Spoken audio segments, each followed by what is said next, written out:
के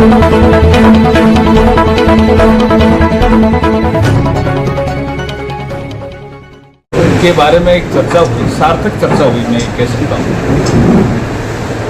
मुस्लिम समाज के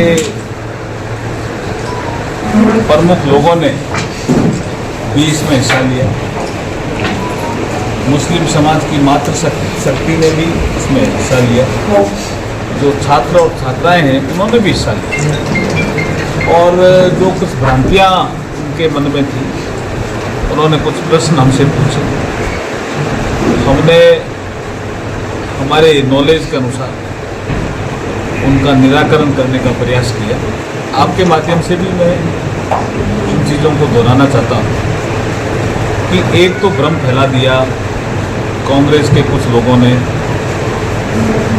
और कुछ मुस्लिम समाज के संगठनों ने, कुछ ऐसे संगठन हैं जिन्होंने कि संसद को वक्फ अमेंडमेंट बिल में संशोधन करने का अधिकार ही नहीं था।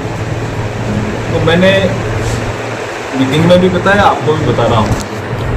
1954 में वक्फ एक्ट में अमेंडमेंट आया।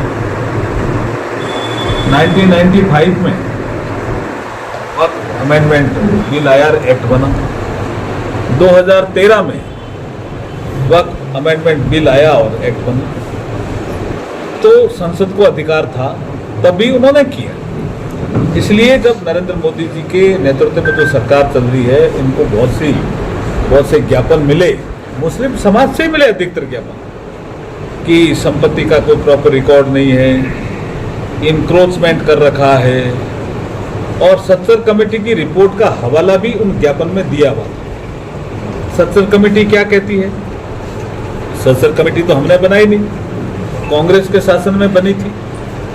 वक्फ की संपत्तियों का उन्होंने अध्ययन किया और ये कहा कि पूरे देश में जो वक्फ की संपत्ति है वो 8,72,000 है। उसका जो मैनेजमेंट होता है उससे 163 करोड़ रुपए की इनकम होती है। अगर इनका मैनेजमेंट ढंग से हो तो 10,000 करोड़ रुपए की इनकम हो सकती है, सत्तर कमेटी कहती है।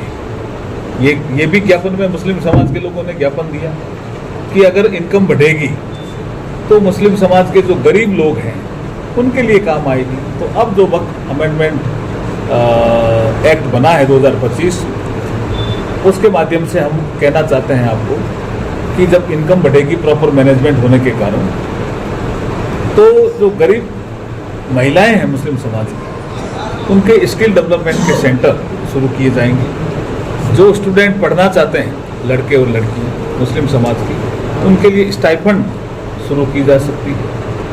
जो मुस्लिम समाज के भाई हाथ का काम जानते हैं, हाथ का हुनर जिनके पास है, तो उनके हुनर को और निखारा जा सकता है एडवांस स्किल का सेंटर बना करके। तो ये गरीब मुसलमान को ही इसका फायदा होने वाला है।